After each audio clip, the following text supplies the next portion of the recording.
Alors, afin de ne pas trop prendre de retard sur l'horaire, nous allons commencer.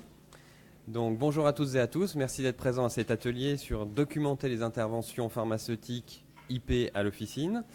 Donc, je suis Julien Gravoulet, pharmacien d'officine, professeur associé à la faculté de pharmacie de Nancy et membre de l'URPS, pharmacien Grand Est.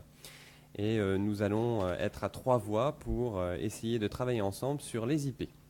Donc je vais laisser la parole à Pierrick Bedouche qui va nous introduire la notion d'IP. Puis donc pour compléter, peut-être pour présenter. je vais me présenter. Donc Pierrick Bedouche, moi je suis hospitalier, universitaire en pharmacie clinique. Et puis on fera ça aussi avec...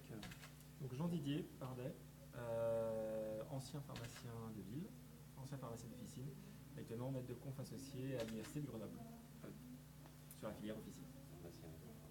Un pharmacien un jour, pharmacien toujours, comme nous dit Julien.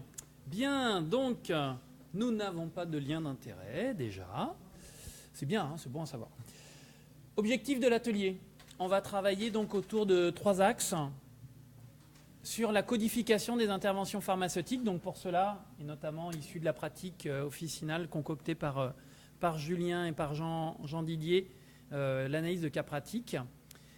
Un deuxième point qui est donc de savoir analyser les interventions pharmaceutiques pour que ça contribue à la pratique professionnelle. Et puis on abordera la question du plan de déploiement, comment s'y prendre donc pour l'analyse d'interventions pharmaceutiques à l'officine.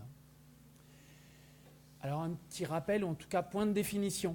C'est un échange que j'avais d'ailleurs avec un collègue hospitalier aussi ce matin de la notion de c'est quoi intervention pharmaceutique et pourquoi appeler ça intervention pharmaceutique. Donc le collègue ce matin disait c'est agressif, intervention pour le médecin, des fois à l'hôpital. Donc ce qu'on rediscutait, dire en fait ça correspond à une définition internationale, l'intervention pharmaceutique. C'est une définition donc, que la Société française de pharmacie clinique reporte d'abord par la pratique hospitalière puis officinale, en s'inspirant de définitions internationales et notamment australiennes. Donc vous avez la référence Bright et Tenney qui ont défini ça dans les années 2000.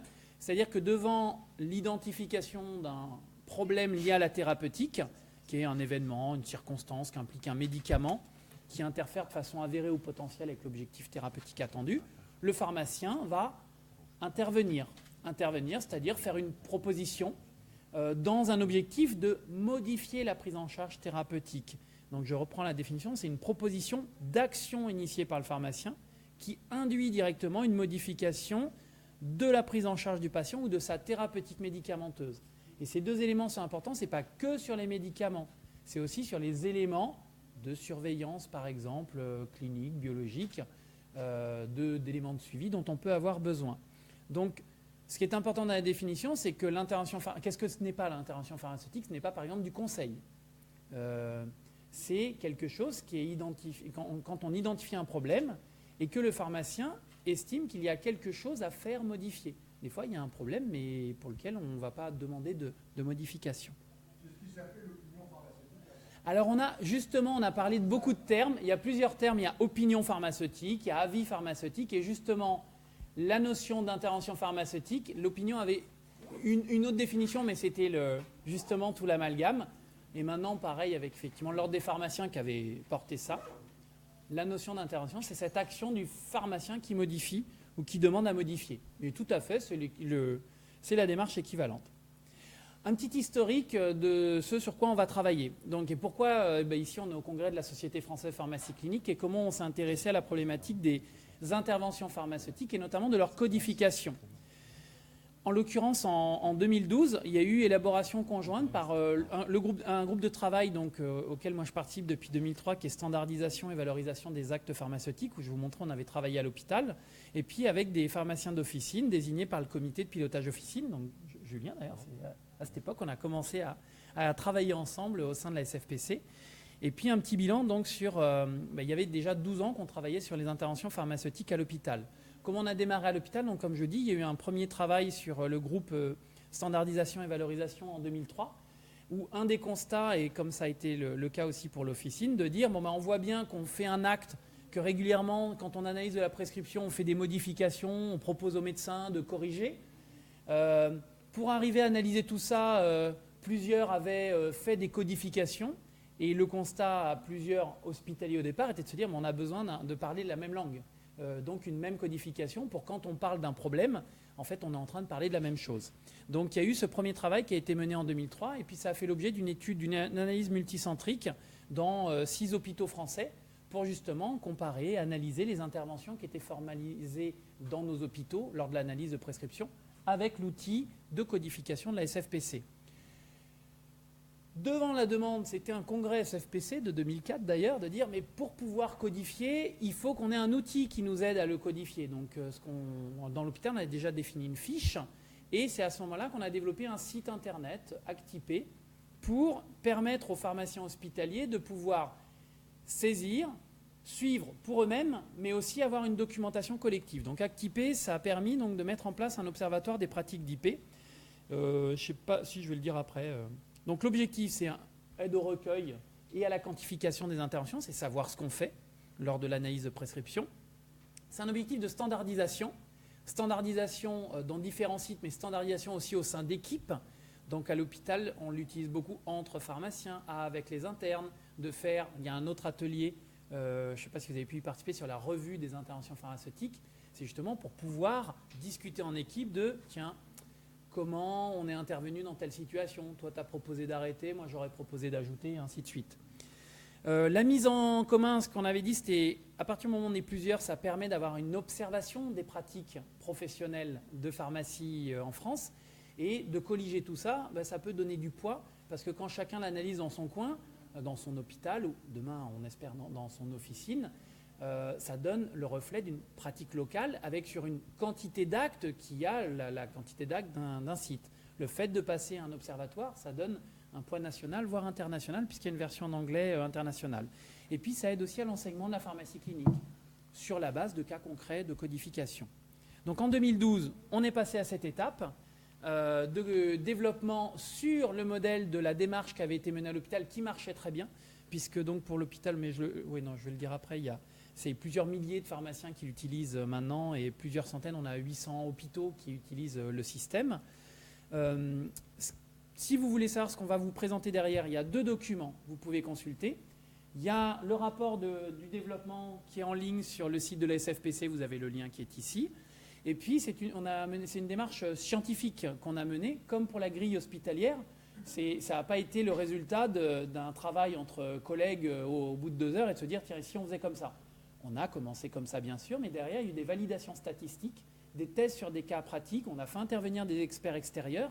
Et donc, notamment, la grille officinale, elle a fait l'objet d'une publication dans une revue internationale. C'est assez récent, mais qui donne un poids aussi scientifique et sur la notion et la méthodologie de validation. Je vais passer la parole à Julien. C'est Julien qui présente la grille alors ?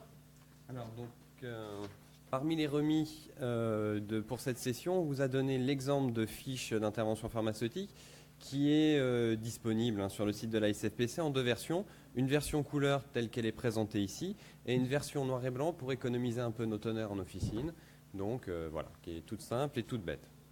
Donc, vous avez la fiche d'intervention pharmaceutique en elle-même, c'est la page numéro 1, et vous avez en gros les explications de ces grilles de codification qui sont les pages 2 et 3.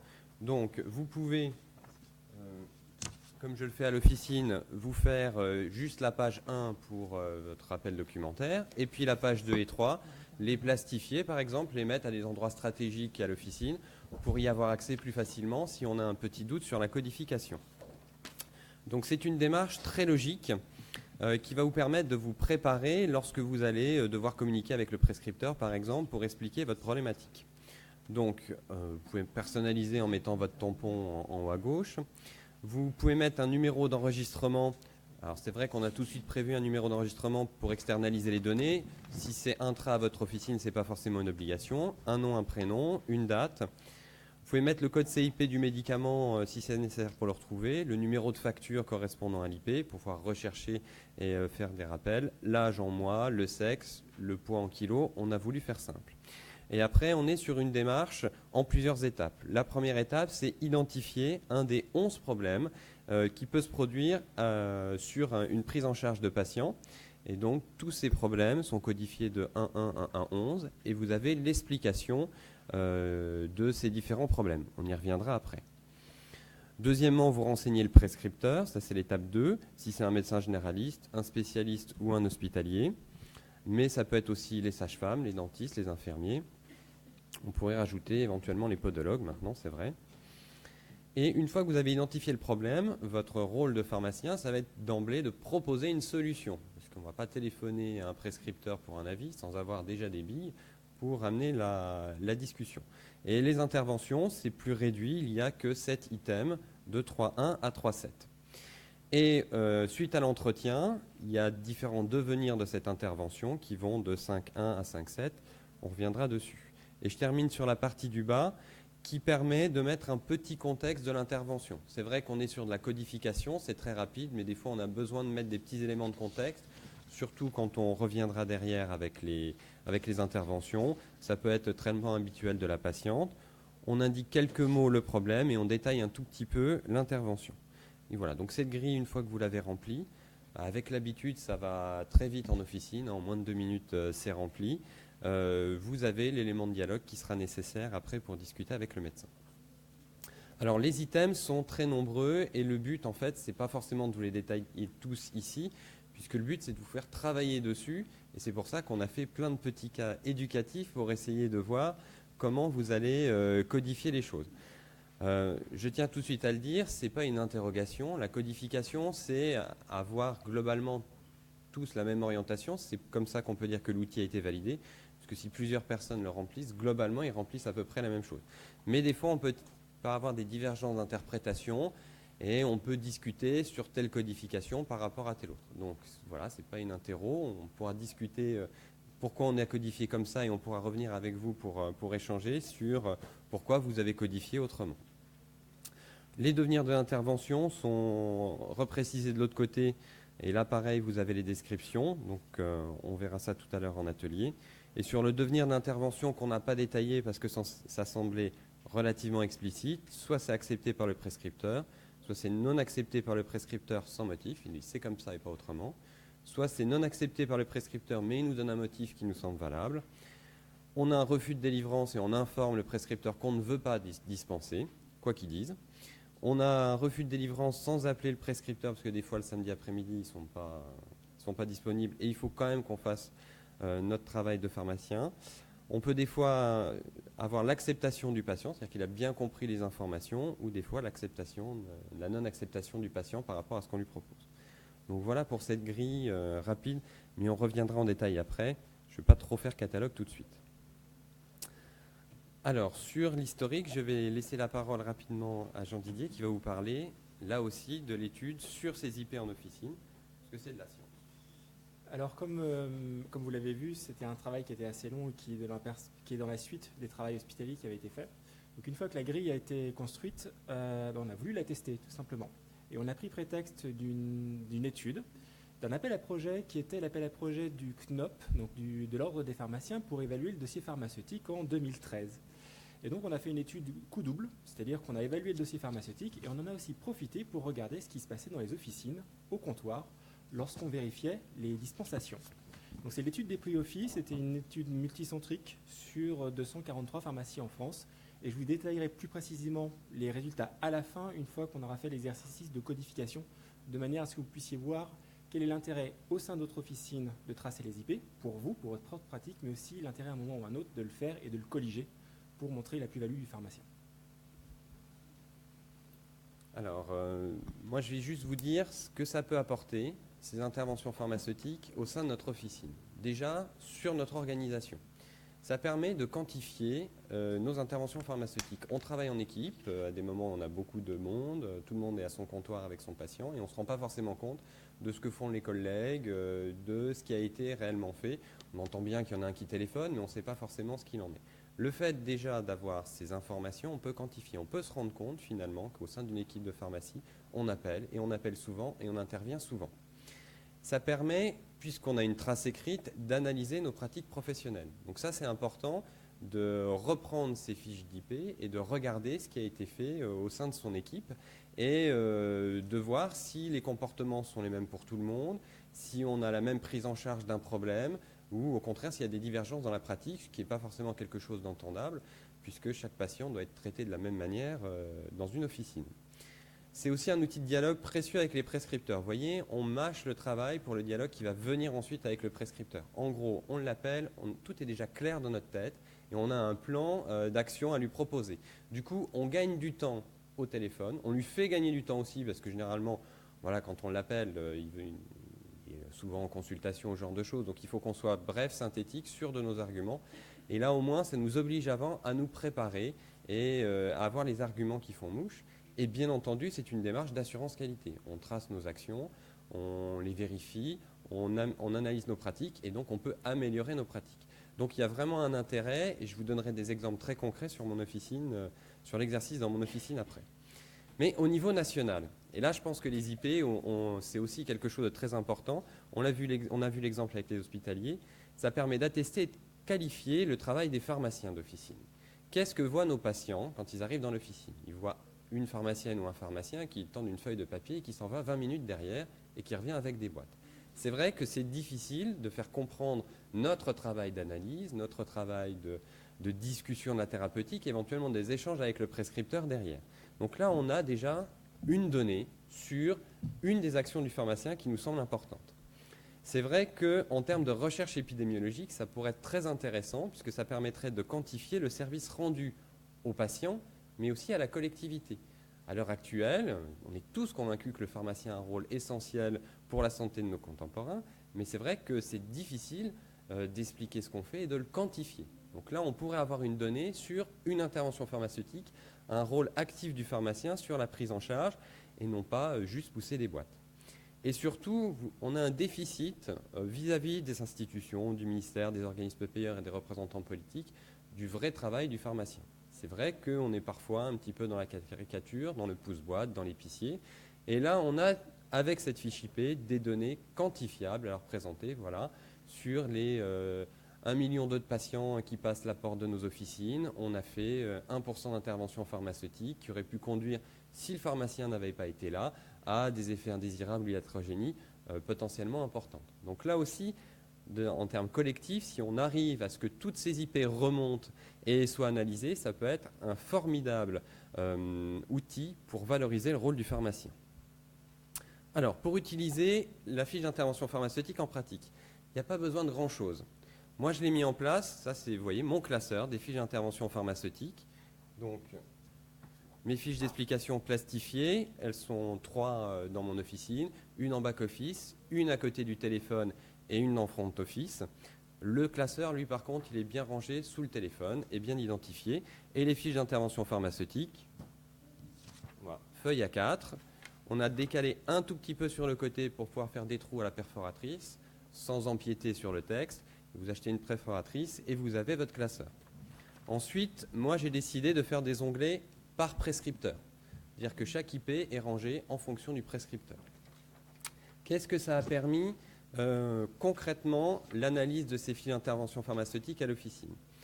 Déjà, premièrement, on s'est aperçu qu'on faisait beaucoup d'IP pour les héparines de bas poids moléculaire. Et donc, ça a permis de faire, et la plupart du temps, accepté par le prescripteur. Donc, on n'était pas sur une mécompréhension des mécanismes ou un appel un peu trop prudentiel, mais effectivement, des problèmes de posologie liés au poids, des problèmes de posologie sur la fréquence d'injection ou sur l'indication. On était sur une posologie curative alors qu'on voulait une prophylactique, etc. Donc ça a permis de sensibiliser mon équipe. On s'est fait un petit tableau avec toutes les HBPM, avec toutes les indications, une ABAC de dose en fonction du poids.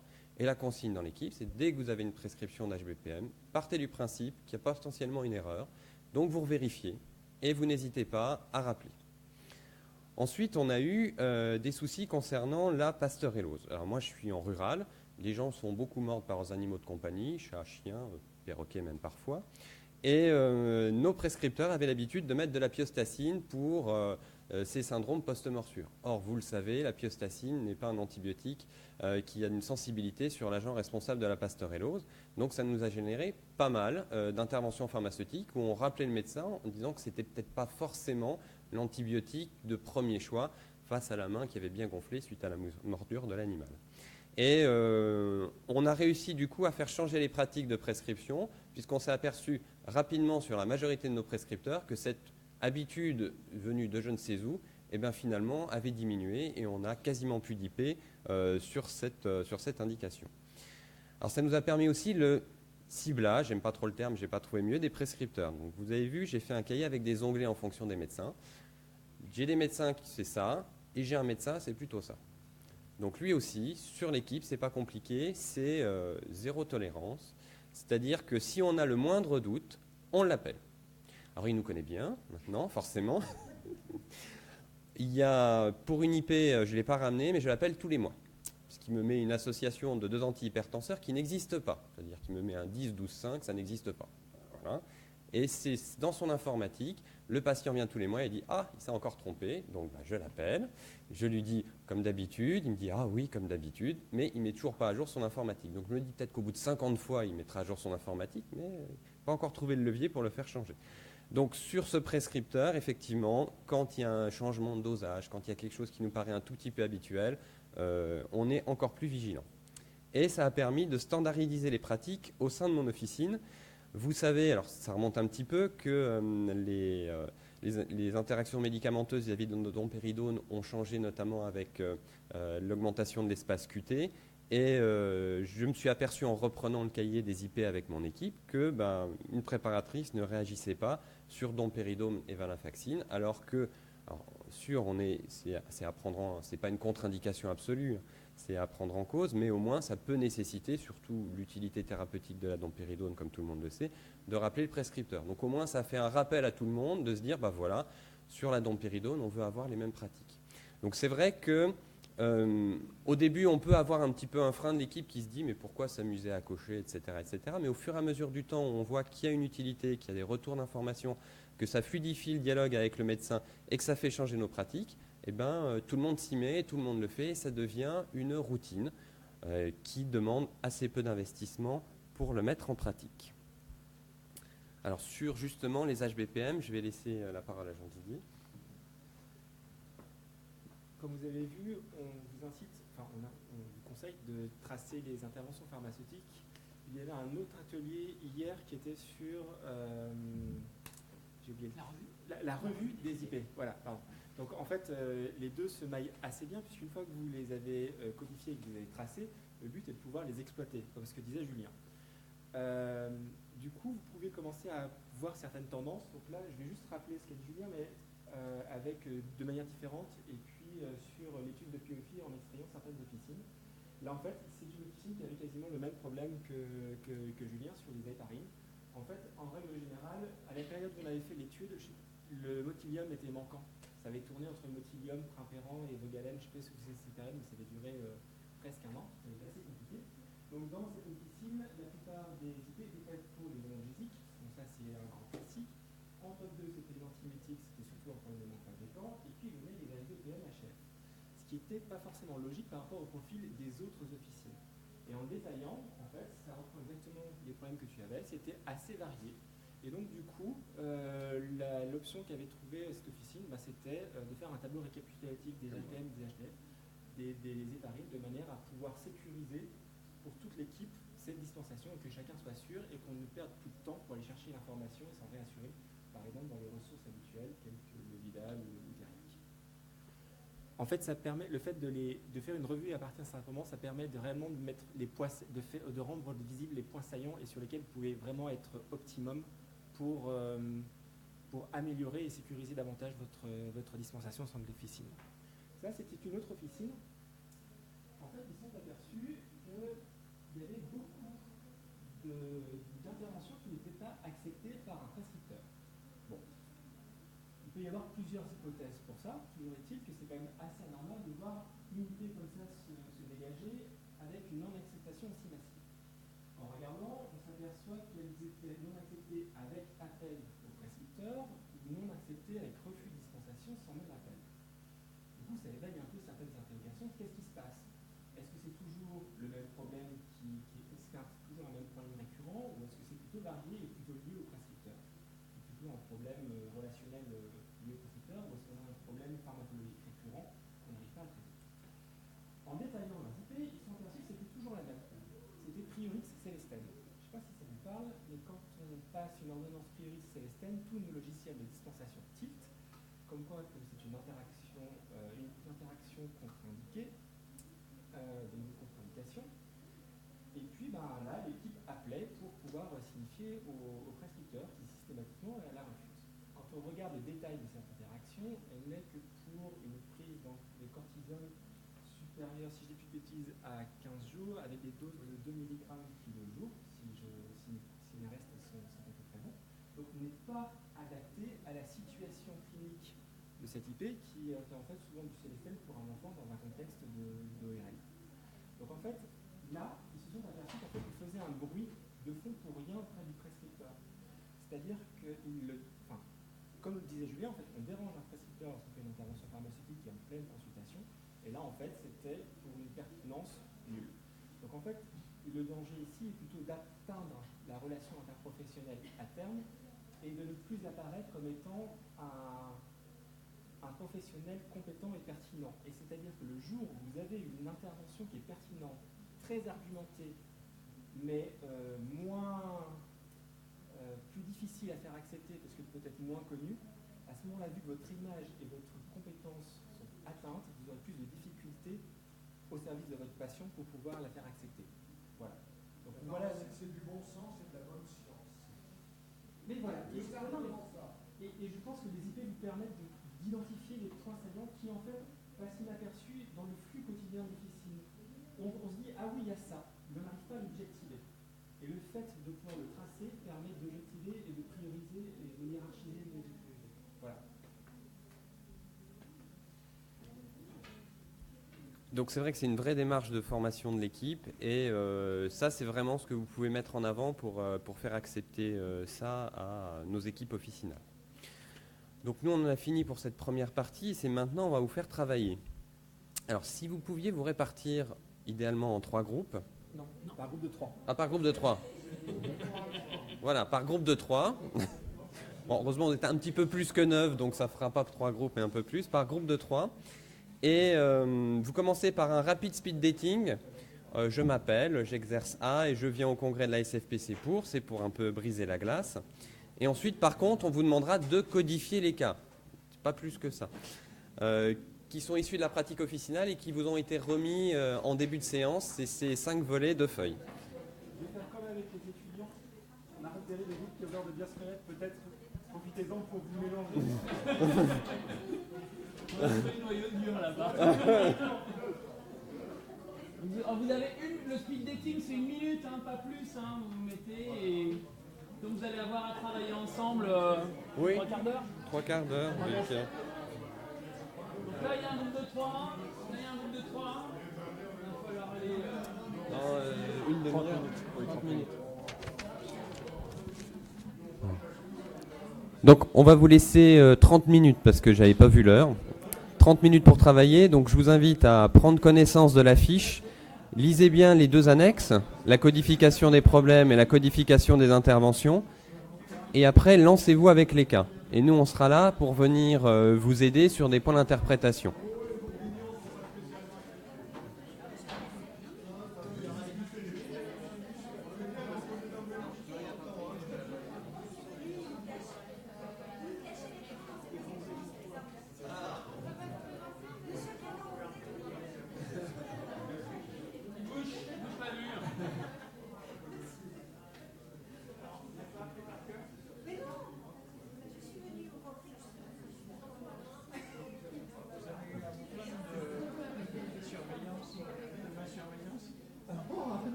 Et là, il nous fait travailler.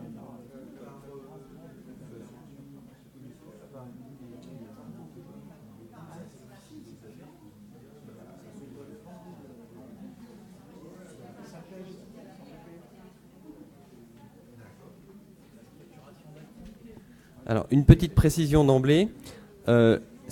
C'est pour vous entraîner à codifier. C'est-à-dire que vous ne serez peut-être pas tout à fait d'accord avec l'intervention du pharmacien.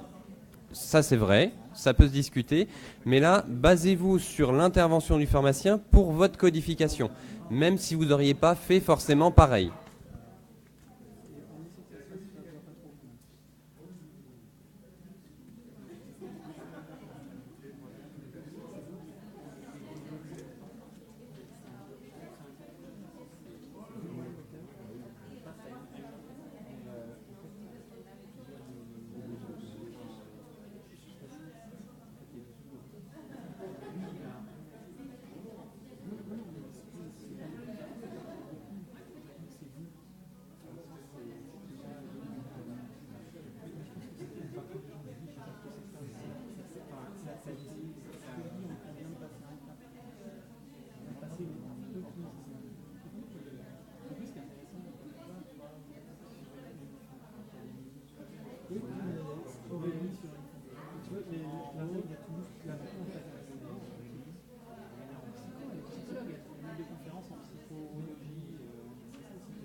il faut qu'on fasse du qualitatif.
Signer tout.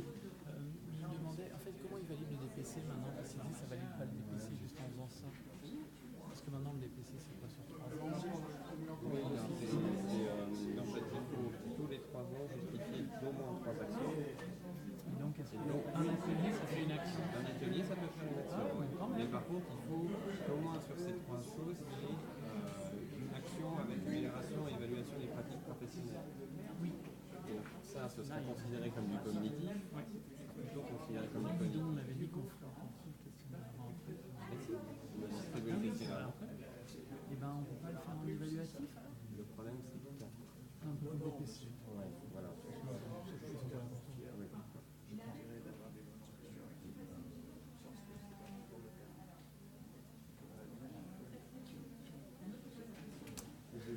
c'est un ancien lyonnais, attention. Non, mais lui, ce qui est drôle, c'est en ce moment, je suis sur l'université avec des mathématiciens, c'est sur d'autres trucs, c'est le même bordel. Lui, d'ailleurs, mon collègue lyonnais, il a dit, oh putain, c'est un bordel, c'est ça. Et je dis, ouais, je vois bien, je connais. Et ce qui est drôle, je dis, c'est pareil à l'hôpital qu'à l'université.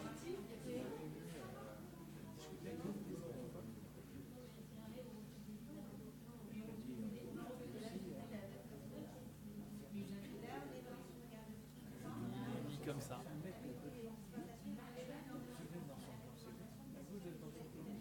Visiblement, pour le moment, ça m'engage pas trop. Je me méfie. Je me méfie, mais pour le moment, j'ai pas eu de. Si vous êtes neutre, ça va. Si vous puis vous ne gênez pas. Non, parce qu'en plus, je fais ça tout en étant en assumant d'être copain avec Bruno Charpia et en bossant bien avec Bruno. Donc, au sens que je me méfie, mais. Non, je pense qu'il me propose du truc. Parce qu'il y a une certaine esprit. Ça y est, vous avez fini votre livre, là, le livre de.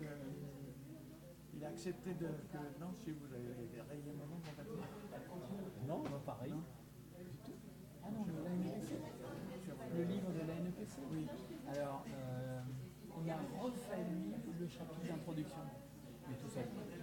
Je crois. Ah bah oui. Et après, je ne l'ai pas renvoyé, mais on a repris tous les chapitres qu'on a remis à jour, ils sont les mêmes. Mais il y a juste l'introduction qu'il a refait. Le but, c'est de. J'ai pas vu, vous savez que j'aurais pu m'opposer à ça. Parce que j'ai été le coordonnateur, j'aurais pu. C'est une mise à jour. Hein? Oui. Je n'ai absolument rien dit. Donc sur des grands principes, on ne mélange pas les problèmes personnels et d'intérêt. Là où il est bête, c'est que ce qui fait que Jean Callot est reconnu pour ça, c'est pas parce qu'il a fait un chapitre l'année avant de partir en retraite, c'est pour tout ce qui a été fait avant. Donc, et c'est le fait de faire rapide était la conséquence de l'action. Là, le livre, on ne lit pas tant que ça non plus, le livre. Donc, Là, c'est ça, mais je vais écrire mon livre à moi, c'est le mien, et je vais mettre votre nom, même si vous n'avez pas relu. si, j'ai relu des mots. Mais j'arrive pas à le sortir. J'arrive pas à le sortir parce que je rajoute à chaque fois. Et que j'ai un nombre de mots, etc. Donc je rajoute. Non, mais il faut que fin février, il sorte parce qu'il va sortir en même temps que Brion Rolanier. Ah oui, c'est vrai. Je pense Il officine. que c'est pas mal. Hein. Non, mais je ne connais pas ça. Mais c'est vrai que Xavier, moi, je pense que Xavier, qui me connaît bien, il me fait des bons retours. Il dit pour être aimé, mais il est bien de mon action en tout cas. Régulièrement, il me dit est-ce qu'il va me faire. Des fois, il m'appelle en me disant il faut me rappeler parce que je me dis qu'est-ce que c'est l'embrouille derrière. Et puis, jusqu'à présent, c'est que plutôt des opportunités, des propositions, de trucs où je ne suis pas engagé. Donc, non, enfin, je pense que je bénéficie sans doute du bénéfice de l'action que je mène. C'est bien, c'est bien. Ça me permet de ne pas être dans la compromission. Un jour, on va discuter avec Catherine Beaufort. Elle vous dira tout ce qu'il lui a fait. Tout, mais c'est pas méchant. C'est méchant, c'est pour nous, c'est gratuit. Moi, je deviens méchant quand on m'emmène. Ah bah, bon, quand je sens l'intention de l'air. C'est pour ça que C'est fou. Elle dit, j'ai perdu 10 ans de ma vie avec ce mec. Elle me fait chier. Je ne s'est pas permis alors qu'elle ne lui a jamais rien fait. Sauf qu'elle n'a pas été son interne. ah oui, elle n'était pas dans le clan. Et elle n'a pas rentré dans le clan. Et je lis ça. Oui, mais là aussi, c'est pas quelqu'un qui peut en consigne. Je dirais, si elle sait, mais C'est ça. elle sait aussi La personnalité. Hein. s'attirer des oppositions fortes. Oui, mais bon. Non, mais non, je dis juste. L'info, etc. Mais elle n'est pas aussi unanime dans les situations. Mais bon. Moi, comme vous, de toute façon, ce que je dis, Moi, moi, j'ai pas à me forcer. Moi, je suis copain avec tout le monde. Et après, ce qu'il faut, c'est être. Non, mais attendez. Être copain avec tout le monde ne veut pas dire qu'on n'est pas d'ennemis. Non, mais moi, justement, je pense qu'on peut avoir des Moi, je sais que vous en avez. en tant qu'individu. Bon, oh, le salaud. Allez, vas-y, dis-moi. Reviens ensuite. De ou pas, mais bon, qui alors? Non. C'est pas bien ça, c'est pas gentil ça. Parce que si c'est vrai, faut me le dire, et si c'est pas vrai, c'est pas gentil.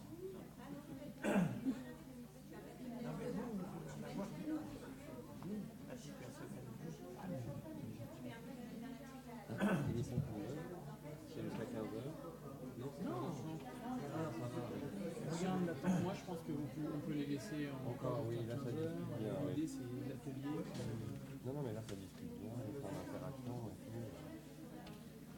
Que vous ayez suffisamment de temps, effectivement, pour débriefer pour analyser ce que quand tu vas débriefer, ils vont te chercher volontairement, tu vas dire non, ils sont pas de la famille, il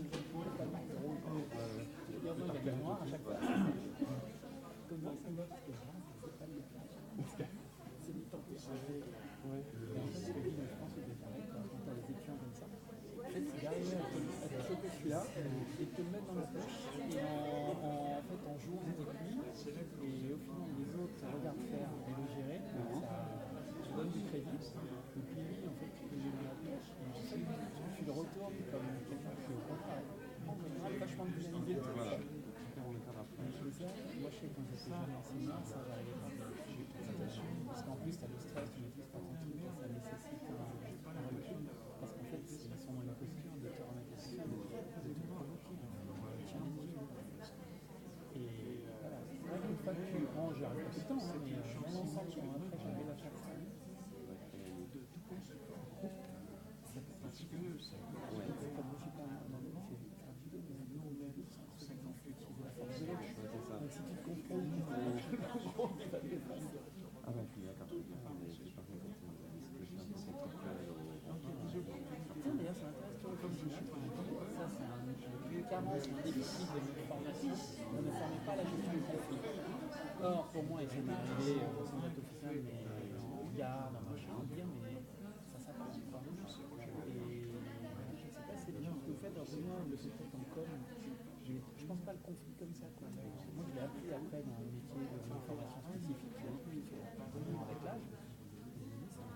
Dès le départ, on est plus jeune, parce qu'en fait, ça évite d'envenimer, de partir dans des délires. Et lui, je pense que c'est assez spécifique. Ça, plus le patient en manche, le patient machin, le patient malade. Et arriver à faire la part des choses, c'est pas moi qui l'agresse, c'est lui qui va pas bien. Et comment gérer cette situation, comment déminer, et puis on pas toutes tes billes, c'est un collègue, il faut des retours. C'est vrai que c'est indispensable. Moi, je leur en parle. Je donne des exemples. Oui, il y a des méthodes. Il y a des cours qui viennent de directeur de plutôt, ils sont formés à ça. Non, mais dans les écoles, non, mais pour dire que ça s'apprend. Et je pense que nous, moi, je fais nous-mêmes comme le médecin, on pourrait vraiment, se parler plus du malaise, des choses comme ça, c'est vachement important. Éliminer les situations, oui, il y a une violence, oui, peut être verbale. Nous, la solution de formation sur la violence vis-à-vis des professionnels de santé. Je leur mets lâché auprès de force de l'ordre, je suis psychologue, spécialiste de cette défense. Je vais tout ça dans la région.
GPO? Oui. C'est vrai? Oui. Et ils m'ont dit, est-ce que vous pouvez animer un atelier? J'ai dit, alors après, j'ai dit, mais il faut en parler à l'ingénieur. Il dit, mais non, mais il est là, et c'est lui qui nous coach un peu. Moi, s'il faut animer un atelier, il n'y a pas de problème. Vous avez tenté du choix, du coup? Je pense animer un atelier sur le VM, non? C'est ça? J'ai pas tout compris, hein, mais... Pour mon regardeur d'intervention, on se voit tous les mois. Donc c'est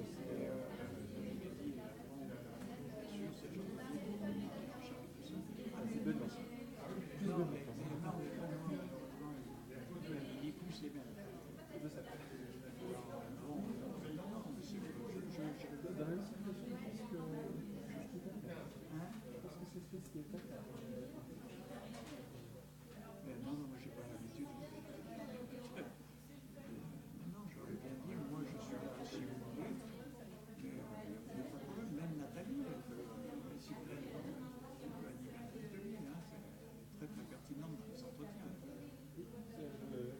Et là, il faut que même des hommes de cours, c'est ça. Et quand vous dites qu'elle est ouverte, elle est ouverte Aussi. Elle, vous allez nous faire. C'est combien de demande? Je sais pas, plus de 50 formations de 6 jours. Moi, elle a embauché. J'ai failli vous téléphoner, puis je me suis dit, ça va m'emmerder plus qu'autre chose. Non, mais puis ça arrive tous les jours. Allez, toutes les semaines, elle est partie. Toutes les semaines, et moi, je pratiquement aussi. Et vous savez, non, ce que je veux dire, c'est que intéressant, c'est que dans un champ dans les organismes de formation, je sens que vous avez 60 chanceux. Non, mais je pense que vous êtes encore gentil sur le pourcentage. Vous avez 60% de ma chance. Hein? Et vous pouvez, il y a un truc très très intéressant que je fais. Vous avez vu Christelle Michou, il a des tuteurs pour accompagner et cette petite Julie, Vous l'avez peut-être un peu vu, elle a un fond.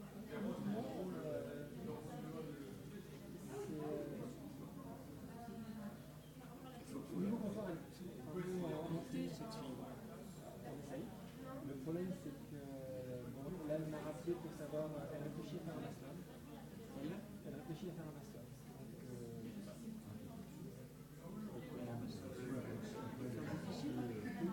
Ma soeur,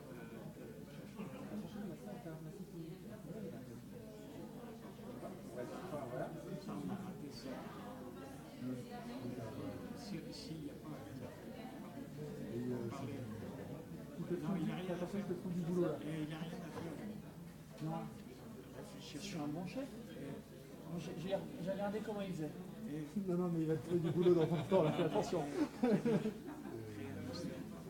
Alors en l'occurrence, ça fait 2 ans qu'on en discute avec Philippe, mais là on n'a pas le temps. Mais on va voir l'étape. Mais ça fait 2 ans qu'on en a discuté. En fait, non, en fait, c'est en discussion de modifier, effectivement, de faire un vrai master. Mais ça fait 1 an, on a dit qu'on avait eu l'idée. avec qui les tests. Oui, il nous demandait en fait. Il voulait que ce soit nous qui fassions effectivement quelque chose comme ça. On se disait à ce principe. Je n'ai rien fait. Rien à faire. Hein? Et c'est pour ça qu'on a dit non, reviens au contraire. Ça va te revenir sur la. Et justement, voilà, on a dit juste. Voilà, Benoît, il faudrait qu'il apprenne aussi ça. Et en revenant. Et là, moi, j'ai dit non, super, etc. Mais soyons raisonnables, il faut que les choses se fassent aussi par étapes et sans se cramer. Plus investir dans des trucs. Non, mais c'est surtout que l'idée Tout ce qui du va temps. déclencher des stress. Je pense aussi. En tout cas, je pense que c'est en tout cas, il faut quand il y a ne pas faire tout de suite, on ne veut pas dire qu'on ne fera pas et qu'on ne stabilisera pas. Mais l'idée, elle y est, effectivement. Moi, j'ai fait une épreuve, ouais. En décembre, j'ai fait une épreuve cardiaque, d'effort. Mais oui, non, mais enfin, mais par précaution pour. Non, parce que je fais des trails, des trucs et que j'ai besoin de. Ah, d'avoir la- Je fais du vélo un peu fort et quand il y a le certif, le médecin m'avait dit moi j'ai 43, 44 heures. Il m'a dit, je dis, et moi, je dis, ouais, moi ça me va bien de faire un check-up à 40 ans, je suis d'accord. Donc je suis allé voir ça. Il m'a dit que j'avais un bon cœur de sportif, en l'occurrence, un ketchup. Il m'a dit que j'avais un bon cœur sportif. Non, j'ai pas non plus un grand expert parce que j'ai pas le temps, mais je me débrouillais bien. C'était bon. Il a fait pédaler, tout ça. Ça serait une bonne idée, un master. Ça. Mais, donc l'idée, elle y est. Non, mais autrement, c'est les Parisiens qui vont faire. Ouais, en même temps, on est Grenoble. Faut pas non plus. Non, mais faut aussi Non, mais savoir. faire ça un master. En l'occurrence, est-ce qu'on a envie. Après, Lyon, faut. Non, mais on s'entend bien, mais justement, je pense que c'est plus facile de travailler plus loin. Pour des trucs comme ça. Non, mais c'est du bon sens. Regardez, c'est comme, je sais pas, avec des amis ou autres, il y a des trucs, si on sait qu'on va se fâcher, on génère pas la situation pour se fâcher. Mais c'est très bien. Plutôt avec les Suisses. Hein. Les Suisses nous aident beaucoup, ils nous permettent de Je peux temporiser. vous dire, c'est l'idée, ça fait 10 ans que déjà, mais c'était Benoît qui fait ça. Ah, là, tu vois, mais il a déjà ouvert une option. Après, le problème, c'est ce qu'on voit aussi, c'est que oui, il va falloir. Ça devient difficile de tout faire vivre. Mais bon, allez, on va débriefer. Ah, j'ai encore une vie devant moi.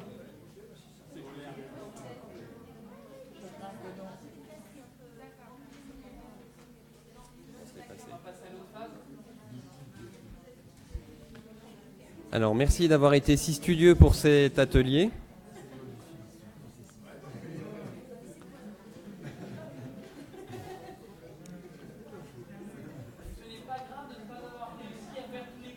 Voilà. Bravo. On ne ramassera pas les copies, rassurez-vous. Non, mais c'est pour ça que Jean Callot est là, c'est Jean qui note. On va chercher des bonbons. Vous avez des fesses à gala.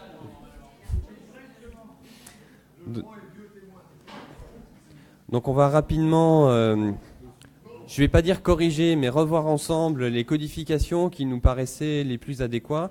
Et bien entendu, on peut en discuter si vous avez codifié autre chose. Et voilà, c'est pas du 100%, c'est pas une note, et ça peut amener à discussion.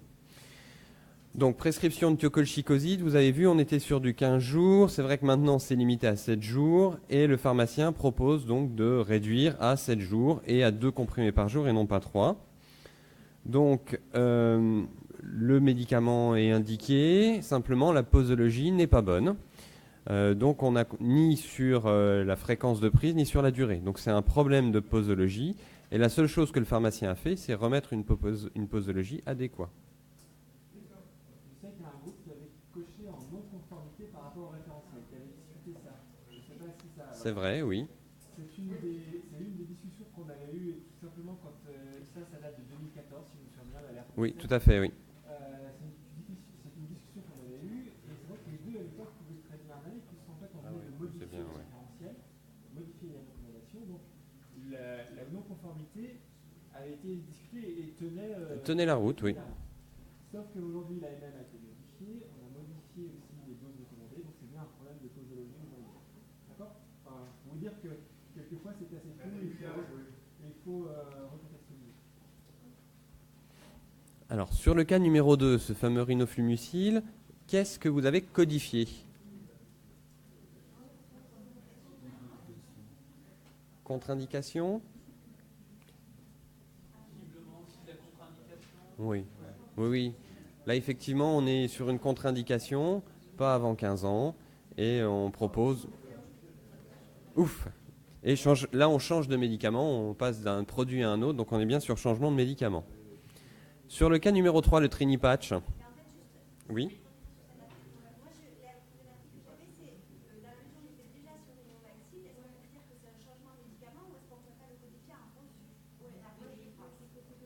Alors, si on prend l'historique, Oui. l'enfant a eu du rhinomaxil, normalement le traitement s'arrête, il y a une prescription de rhinoflumucil qui est en place, et c'est celle-ci qu'on arrête pour remplacer par un nouveau médicament qui est le rhinomaxil. D'accord? C'est-à-dire que Non, mais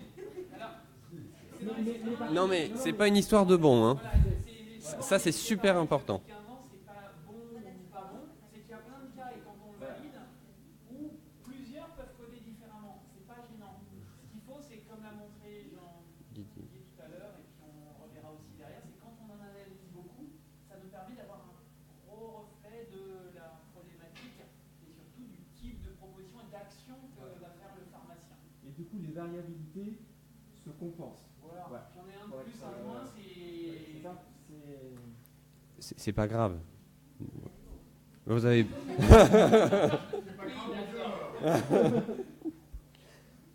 Alors le Trini Patch à la place du Nico Patch, franchement. Je pense que vous l'avez déjà fait pour celle-là. Oui, effectivement, dans les circonstances, c'était non justifié d'avoir ce produit. Dans le même style, moi j'ai eu 3 fois Natispray à la place d'Exaspray, un collutoire pour la gorge. Donc voilà. Et moi j'avais, pour les anecdotes, allopurinol et acétolol. Ah oui, c'est pas pareil non. C'est pas mal aussi, enfin, c'est dans les confusions. Alors le Tavanic, même si, bon, on peut réfléchir sur l'indication. Mais... Comment vous avez codé alors celle-là? Non conforme? Ozo? Ouais, on a mis non conforme, oui. Oui, oui. Quel est le problème en fait? C'est ça. C'est illisible. Non, mais c'est illisible. C'est que vous n'arrivez déjà pas à lire.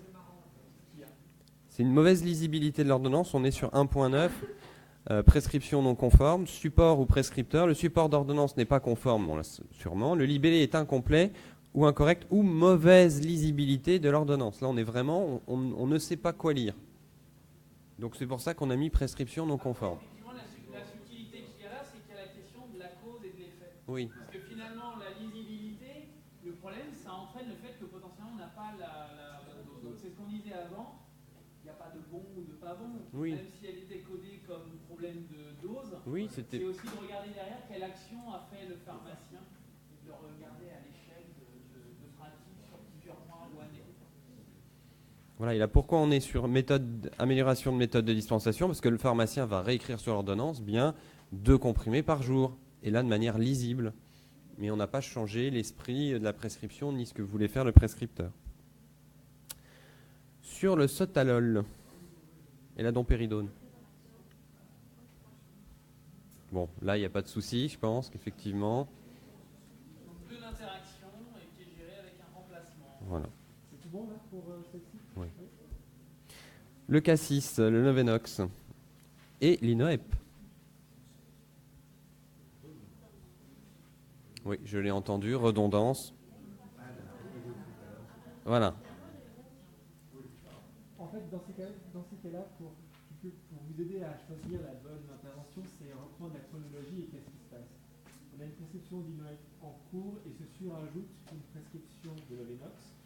Et donc, on va en arrêter l'une ou l'autre. Parce que certains avaient hésité, je crois, avec changement ou autre. Sauf que le patient prend les deux. Enfin, la redondance, elle touche aussi bien l'Inoep que Lovenox, d'accord? Quand on arrête, c'est bien un arrêt. Changer le médicament, c'est-à-dire que tu aurais encore changé l'Inoep par un autre HVTS. Ah. C'est un switch. Non mais là après, pareil, pas de note, ça s'entend. Mais voilà, mais je pense qu'en reprenant la chronologie, souvent on arrive à plus finement. Encore une fois, l'idée, comme ça a été dit, l'enjeu, c'est que ça ne prenne pas trop de temps. Voilà, et ça doit être, il y a la différence d'ailleurs de choses qui ont été développées dans d'autres pays, ce qui était, on va dire, original dans l'approche de la société française, c'était, ça doit être quelque chose d'intégré à la routine, qui ne prend pas trop de temps et qui permet d'avoir rapidement une possibilité de valoriser derrière. Donc pour ça, on dit, c'est dans l'épaisseur du trait, si c'est pas l'un, c'est l'autre, mais grosso modo derrière, on voit que le pharmacien, il est intervenu sur la question de délivrer, pas délivrer, de changer, pas changer. C'est pas juste un problème réglementaire ou juste un problème sur la metformine et l'Optiject, qui est quand même une IP assez fréquente aussi. Hein. Alors, on attend interaction.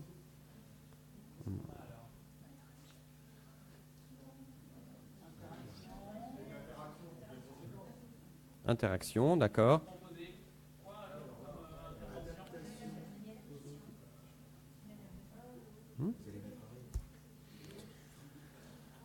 Ah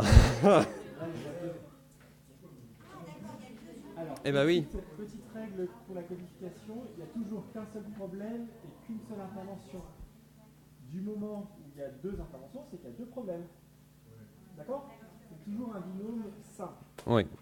Donc là, du coup, vous avez plusieurs choses. Vous avez un réceptif d'acidose lactique, une interaction médicamenteuse, enfin, par interaction médicamenteuse, et vous allez faire un arrêt temporaire de metformine. Vous en avez un autre. Là, vous voyez qu'il est nécessaire de faire un suivi biologique, il manque le suivi, et vous allez donc demander le suivi. Enfin, vous identifiez l'absence de suivi et vous allez lui demander de faire une mesure de DLG. D'accord? En pratique au comptoir, c'est vrai qu'on fait tout d'un seul et même package, parce que c'est on a appris à gérer cette problématique-là de manière-là, mais quand on la codifie, il faut penser à la dichotomiser, voilà, tout simplement. Et elle est valorisable sous 2 IP. Donc 2 IP en fait. On peut faire 2 IP pour un problème, pour une situation au comptoir. Mais ça fait quand même 2 IP. Le monitorage à suivre, c'est vraiment quelque chose de fréquent. Quand les patients viennent avec l'ordonnance d'Optiject, demandez-leur s'ils ont bien eu l'ordonnance pour l'infirmière ou ce genre de choses, parce que des fois ils oublient, ils y vont, ils sont obligés d'y retourner 2 jours après parce qu'ils n'ont pas fait la prise de sang, et ce genre de choses. Enfin bon, vous savez comme moi. Le cas numéro 8, l'atorvastatine.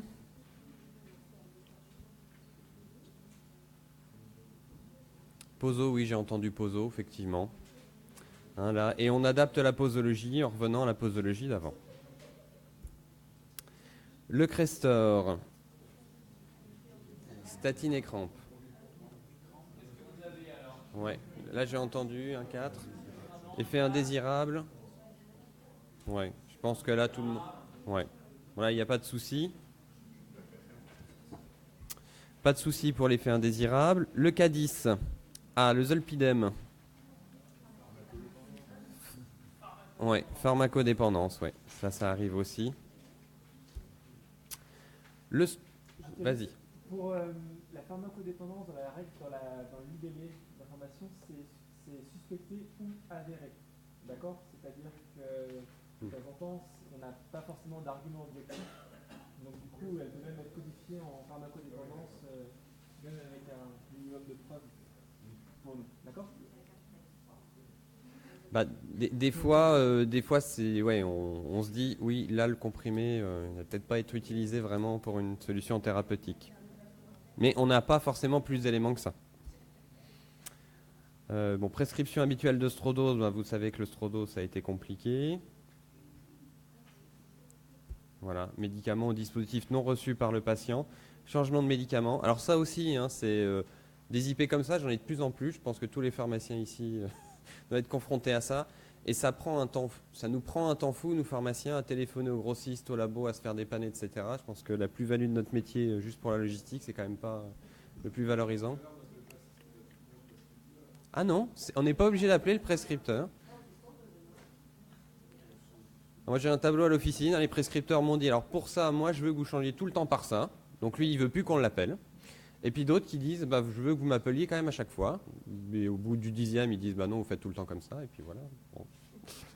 Mais alors l'azithromycine, pendant 5 jours. Voilà, problème de posologie, j'ai entendu, il n'y a pas de souci. Le Dactarin poudre à la place de Dactarin gel buccal. Alors, j'ai entendu prescription non conforme. Oui, pareil, on est parti sur un 9. Alors, dans un 9, vous voyez, donc voie d'administration inappropriée, mauvais choix de galénique, forme solution, c'est difficulté à déglutir ou éviter le comprimé d'effervescence ou corticoïde. Donc, on est, voilà. Là, on est sur un mauvais choix de galénique quelque part. Par exemple, ici, on aurait pu choisir en intervention aussi changeant de médicament, on change de spécialité, d'accord? On passe d'un topique à une voie orale. Par contre, vous avez le choix de la voie d'administration qui est encore plus fin dans votre... D'accord. Quelquefois, quand on hésite, il y en a aussi certains, ils sont tous les deux justes, mais il y en a un qui reflète encore mieux ce que vous avez créé, donc qui est plus valorisable à terme. D'accord. Enfin, si certains avaient mis le changement de classe, c'est juste. Il y en a juste un qui l'explique encore mieux.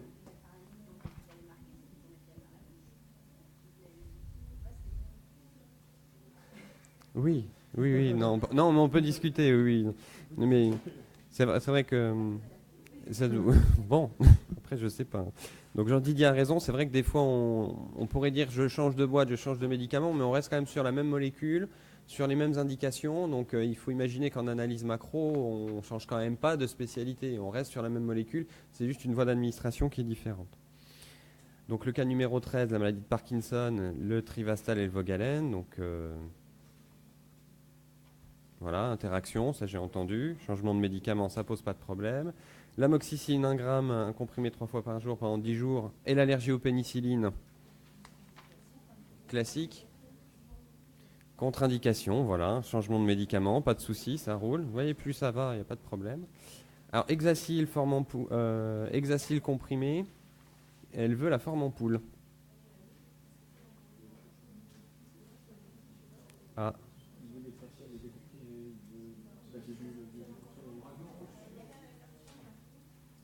Alors, si vous reprenez... C'est l'inobservance. Voilà, c'est le risque d'inobservance. Si vous lui donnez ces comprimés alors qu'elle peut pas, elle voudra pas les prendre. Ça pourrait.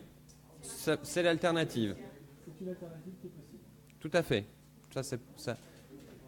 Ça pose pas de problème. Non, mais en fonction du contexte et en fonction de ce que tu veux valoriser, et si par exemple, on aurait pu renforcer le truc en disant elle n'en veut absolument pas. C'est-à-dire que c'est la forme qui la rebute, et donc du coup, dans ces cas-là, on aura un problème d'adhésion.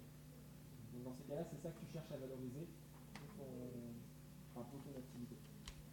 C'est ce qui était le plus saillant dans ta problématique.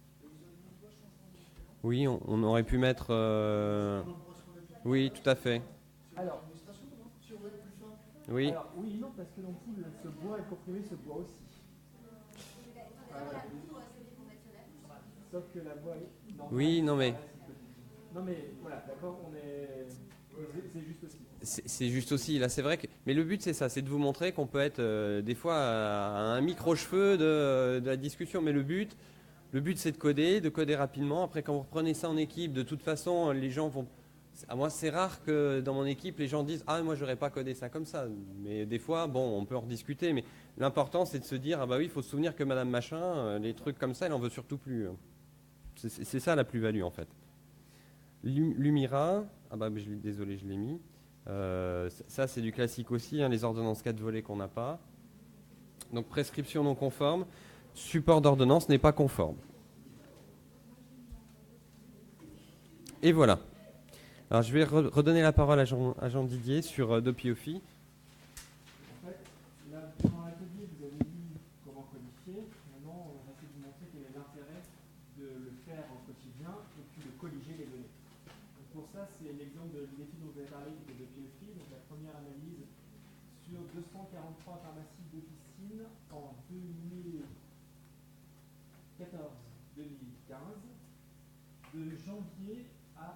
de novembre à juin. Visuel. Et donc du coup, on a eu quelque chose de fragmenté. C'était une semaine par mois pour alléger les officines parce qu'une collecte trop importante, trop condensée, on savait que ça allait être difficile.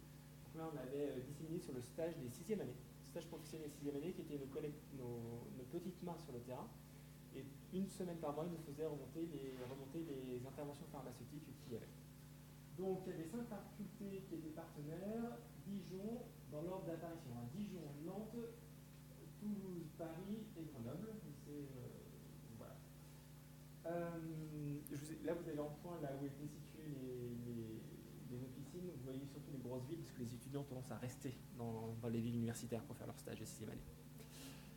Quels étaient les problèmes en fait qu'on a détectés au comptoir? Sur ces 6 semaines tout confondu d'observation, il y a eu 7230 différentes interventions pharmaceutiques qui nous ont été remontées. Quand on regarde d'un point de vue macro ce qu'il y avait, on avait des prescriptions non conformes. La prescription non conforme, c'est l'ensemble des problèmes réglementaires qu'on traite au quotidien sous nos ordonnances et qui justifie aussi en partie notre bonne pharmaceutique. D'accord? Si on l'a, c'est parce qu'on doit s'assurer de toute la partie réglementation sur les médicaments est faite. Et ça, on s'aperçoit que c'est un job qui est correctement fait par les pharmaciens. Le deuxième, c'était les médicaments non reçus, et c'est ce qui se cache derrière, c'était les non-fabricants. À l'époque, on avait je crois qu'on avait un peu de problème sur le metformine, mais c'est surtout tout ce qui était Motivium qui avait posé énormément de problèmes. Et donc aussi, ça reflète ce que disait Julien, une part, l'autre pied de notre justification de notre poste, qui est la logistique des médicaments en France, assurer la continuité de la distribution des laboratoires grossistes jusqu'aux patients. Donc là aussi, ça montre que c'est un travail qu'on fait et qu'on gère. C'est-à-dire que certes, on est empoisonné par la liste des manquants au niveau quotidien. Tu es très par poli. contre, c'est des choses qu'on sait gérer et qu'on fait. Voilà. Donc ça permet de le montrer. D'accord? De montrer aussi l'ampleur de ce travail-là. Le troisième, c'était les problèmes de posologie. Et donc là, vous aviez deux grands types de problèmes. C'était chez les enfants, donc par rapport à l'adaptation poids, l'adaptation de la dose par rapport au poids. Et l'autre, c'était chez des personnes plus âgées et polymédicamentées pour lesquelles le médecin ne renouvelait pas le bon dosage. Et c'est le pharmacien qui s'en aperçoit au comptoir. Ça aussi, je pense que ça vous parle parce que c'est du grand quotidien, le 20 mg à la place du 40 ou autre. Et c'est nous qui faisons le rappel. D'accord? Donc ça, c'était les problèmes, mais quelles étaient les interventions proposées par le pharmacien? Parce que c'est ça aussi qui est validable. Et bien, en la majorité des cas, on proposait un changement de médicament au prescripteur. Typiquement, dans le fabricant, quand on a un fabricant, on lui propose une alternative. Et souvent, c'est ce que disait Julien, plutôt que d'appeler 20 fois quand on sait que le médicament va être manquant pour longtemps, on se met d'accord sur une alternative et à un moment, on arrête d'appeler. Il y a une discussion au préalable sur ce point. Amélioration des méthodes de dispensation, c'est le reflet des problèmes réglementaires. Ça cache aussi tout ce qui était lié aussi au plan de prise. On a vu beaucoup de plans de prise qui sont faits, donc ça rentre aussi dans cette catégorie-là. Et le troisième, les adaptations biologiques, qui sont le reflet de l'autre problème. D'accord? Voilà pour vous donner un effet macroscopique des idées que vous avez. Voilà.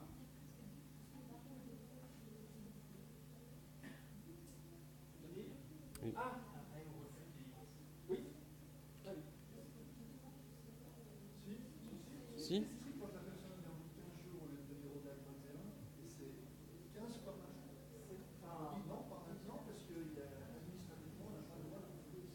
Les problèmes de redondance.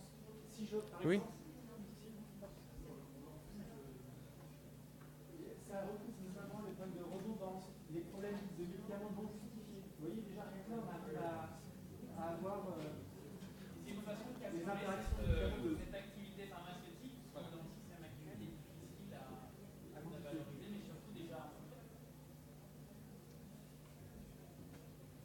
On avait aussi regardé ces résultats, mais sous l'angle de l'appel au médecin.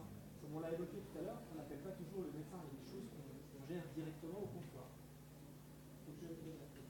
Donc du coup, on s'aperçoit qu'on appelle de manière privilégiée pour deux problèmes, l'oubli et la prescription non justifiée, qui sont en fait des divergences par rapport à l'historique médicamenteux. Là, on appelle pour pouvoir s'assurer que ce qu'on a sur l'ordonnance est bien une modification intentionnelle de la prescription. Par contre, il y a des fois où on pourrait s'interroger pourquoi est-ce qu'on n'appelle pas. Je vous renvoie deux questions, je n'ai pas la réponse. Par exemple, pour les effets indésirables, les cas de pharmacodépendance, les cas de monitorage à suivre, en fait, on n'a pas tendance de manière significative à appeler. Alors que c'est quand même une activité à forte plus-value, je pense, pour le pharmacien. Je reviens à la question que tu m'as posée. Et je pense que moi, je me dis, c'est parce que les gens renouvellent trop tôt. Est-ce que on inclut dans ces études la première prescription ou les renouvellements peuvent également être tout? Ah, tout. On prend les tout. On prend tout, oui. Oui. Pour vous montrer aussi l'intérêt de colliger et de le regarder au regard des pratiques pharmaceutiques, là je vous ai montré des résultats qui sont liés à la sécurisation au comptoir. Et l'année dernière, avec nos étudiants séminaires, on a fait des médication des étudiants et on a regardé les IP qui sortaient. Et en fait, ce ne sont pas nécessairement les mêmes IP qui sont faites au comptoir et celles qui sont faites en médication. On voit bien qu'il y a deux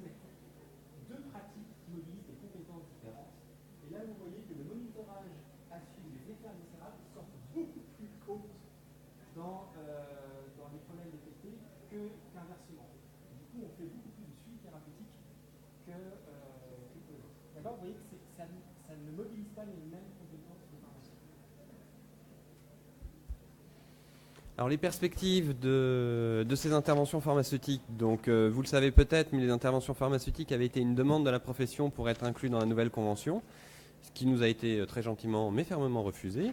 Donc pour cette fois, exactement, mais comme on est tenace, on les remettra. Alors les arguments en 2 mots au niveau de nos financeurs, c'est qu'ils trouvaient assez peu de moyens pour vérifier la véracité de l'exécution de ces interventions pharmaceutiques.